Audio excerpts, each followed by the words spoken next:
lalana nitshele mina bafethu, uyabona ayikho into e-right ngentombazane enhle. Uyabona intombazane enhle ibheda ngaso sonke isikhathi.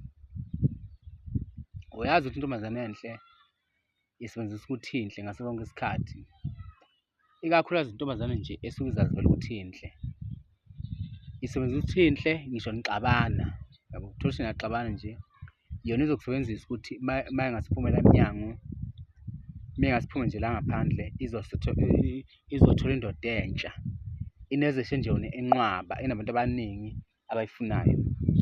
Uyazi intombazane enhle bafethu, ike ingene endlini uthole ukuthi nigcwele endlini, ingabingeleli, ifuna ukuthi ube nina enibingelelayo, ingakuboni futhi oku-wrong, yazi ukuthi ngoba phela yona inhle, kufanele kube iyo ebingelelwayo.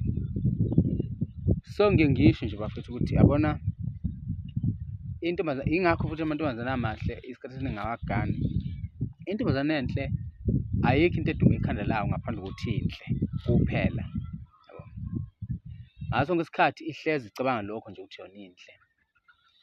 Sake safunda nentombazane kudala nje ngey'khathi zakudala, le ntombazane ngangize ngidabukele Nkosi yami, yona yayiyinhle, yona yayibukeka, kodwa yayihleze ibuswa ukuthi inhle. Uma kufanele sidibheyithe lapha uthole ukuthi silapha phambili, siyadibheyitha nje, nani niyazi kuqala kwakunama-debate, angazi noma asekhona manje. Iyofika lapha phambili ilokhu imunyungake, ilokhu iyichube iy'nzipho, yabo nje, ilokhu iyibrasha nje, yabo. Uyabona ukuthi yona nje yazi ukuthi inhle nje kuphela, ayikho futhi enye into eyaziyo.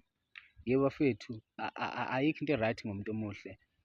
Uyamshela nje umuntu wesifazane, umhobhe umuntu wesifazane, uhehwa ubuhle, kodwa ayikho into e-right njengentombazane enhle. Ngomuntu wesifazane nje omuhle, ayikho into e-right. Into e-right ukuthi muhle kuphela, okunye futhi akukho.